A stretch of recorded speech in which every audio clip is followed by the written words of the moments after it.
Hello everyone and welcome back to the 19th episode of the Road to FIDE Master series, in which I will cover the round number 4 from Irena Warakomska Memorial. In this game I got paired with lower rated opponent, which may seem surprising given the fact that I was, as I've said during the first analysis, in the lower branch of the standings of the starting list, but after a loss I guess this is what you get. So I was not happy with the pairings. I hoped to play against better players throughout the whole tournament, but the pairings are what they are. You need to deal with it. With Rafał Dalekowski I have passed. We played, I believe, one classical game which ended in a draw with similar colors after a long fight over 90 moves or something like that. So I expected the same in this one, hopefully with better result, right? So how did the game go? My opponent decided to start with the move d4, after which I replied with d5, knight f3, e6. If you watched my analysis from the Baltic Pearl Chess Festival, you will know that I chose the same move order in the round number 9, in the episode number 9. And then my opponent opted for c4, and after c6 I entered the triangled Slav, in which I took on c4 early on. This time though, Rafa went for bishop g5 move, which already took me a little by surprise, because I for sure did not want to play knight f6, but what really are the alternatives? I knew that bishop e7 will always be okay, but I felt like, okay, maybe I can try to spice things up already and play f6. Very strange looking moves. The one that you may know from the thumbnail. What's the idea? The idea is that thanks to the fact that I did not develop the knight there, I can simply try to gain a tempo and the bishop. Not only that, maybe this pawn will help me to build either initiative on the king side, as crazy as it sounds, it is possible, or sometimes push e5 in some instances. For example, if he goes back to h4, I can simply start pushing g5, h5. If it goes like this, I can play g4, and this was the variation I saw, but I was not sure if I really want to go into such a situation with the fact that, okay, my pawns were pushed, so I'm not sure what to do with my king, and I felt like, okay, I don't have to risk it that much on the move number 3. But surprisingly, guys, and I know that it will sound crazy, I feel like this was the last moment of the game where I could really go for something more than a draw. Why do I even say that? As I've said, and as you saw, in this position the structure is very strange, interesting, and very crazy game might happen.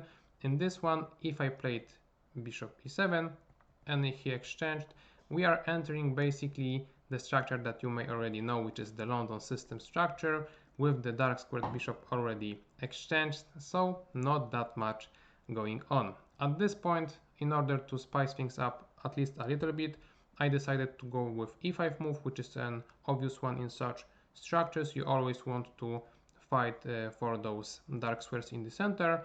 c5 was the alternative, but I felt like e5 is more, let's say, thematical, with knight and queen being there. And my opponent exchanged once, twice, and then in the end played c3. So as you can tell, my opponent is not really pushing for much as white pieces, and it's always not a nice feeling when you are having black. You want to go for a win, but opponent does everything to dry the position out, and I felt like that's the case in here. In here I had, let's say, a critical moment, a small one, how to approach the position, how to continue. I opted for the move b6 with the idea of placing bishop on b7, playing c5, maybe then later on trying to go for d4. The alternative was to play c5 and maneuver the bishop like this. I felt like there is not such a big difference. The only one would be that my opponent may try to push a pawn if I play b6, and he did that, and even though it might be annoying at times, I felt like at least something is going on. So I played bishop b7, he continued a5. I decided not to take the pawn, not to block the pawn, just leave it as it is, and play c5 as I originally thought. The idea is that if he ever plays a6, I can simply play bishop c6, and this pawn might be, I don't know yet, a weakness, a strength, but I did not care that much. At least something odd would be on the board, if you know what I mean. And my opponent obviously decided not to play a6 yet. He just decided to simply develop a rook. So did I. He decided to develop a queen. Now a6 might be a problem because I don't have c6 square for my bishop So I decided to develop my other rook to help to fight for the c6 square, after which my opponent kicked my queen away from the e5 central square and then played bishop f5, and this was the déjà vu for me, or déjà vu, I'm not sure how to pronounce it in English. The idea is that in our previous game, classical one, bishop f5 took me by surprise and I had some problems. In this one, in this game, thankfully, it's not causing me any problems, but once again, I was not expecting such a move. I just simply went away with the rook, and after queen h4 I felt like, okay, something is going on. My opponent is trying to be active, he found some very nice looking maneuver, maybe he's trying to go for a win finally, so let's make it happen, let's have an interesting game. I decided to play rook d6, trying to hold to both f6 and b6 squares, knight and pawn, and my opponent now went with e4, and I felt like this is not a great idea. I was expecting something more along the lines of c4 if anything, or b4. E4 I was very much happy about, due to the fact that if I take, my opponent does not really want to take because he would lose material. He has to play knight g5, and at this point, after some exchanges, I can leave myself a knight versus his bishop, which I felt like it might be a little bit bad one, even though it's obviously working on the long diagonals. The thing is that it will not attack anything of mine because all my pawns, all the important pawns, are on the dark squares. This is the moment that I perhaps should have fought for a longer time, due to the fact that I played rook a to d8, while in reality maybe trying to fight for both files at the same time would be better, because after rook a to d8, bishop f3, even though I have the opportunity to push rook to the second rank, I did not exchange the other pair of rooks, and after b4 I have problems with maintaining enough pawns to create enough initiative in the later stages of the game. And what's the problem? If I now take here, he can simply retake with the rook, hitting my both pawns. If I take here, as I did in the game, he can take with a queen, not a pawn, in order to put some pressure to the b6 pawn to protect the c3 one, and I don't really have an idea of how to keep the queenside pawns on the board. I decided to play rook c8 anyway. He exchanged one of a set of the pawns and played h3. I cannot really take on c3 now because my b6 pawn would be hanging, exchanging everything on the queen side and making this game a draw for sure. What I wanted to achieve is, if I want to, or if I rather have to, exchange the queenside pawns, I wanted to keep the queens off the board and maybe create some pressure with my rooks on the second rank. Therefore I decided to play queen c5, and after only he exchanged, I wanted to take on c3.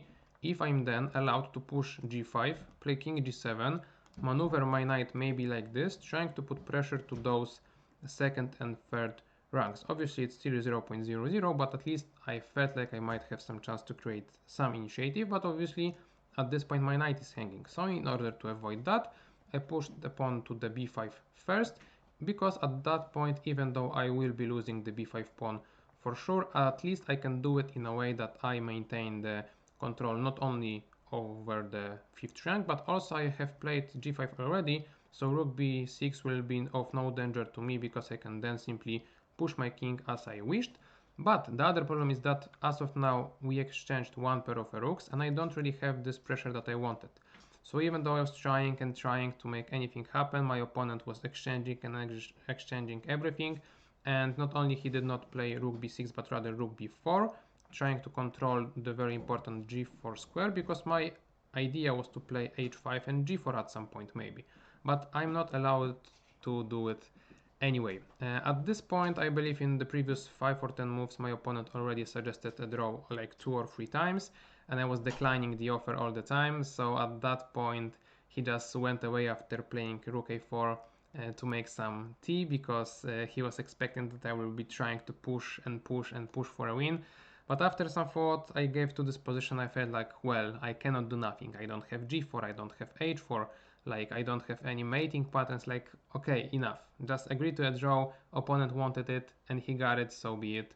And he went back to the chessboard with the tea in his hand, but I offered a draw, so you know, he had no opportunity to drink it. But that's that. So I decided to play rook c5, offered a draw, he accepted, and he did not have an opportunity to drink his tea. That's that. I felt like the game was a little bit boring.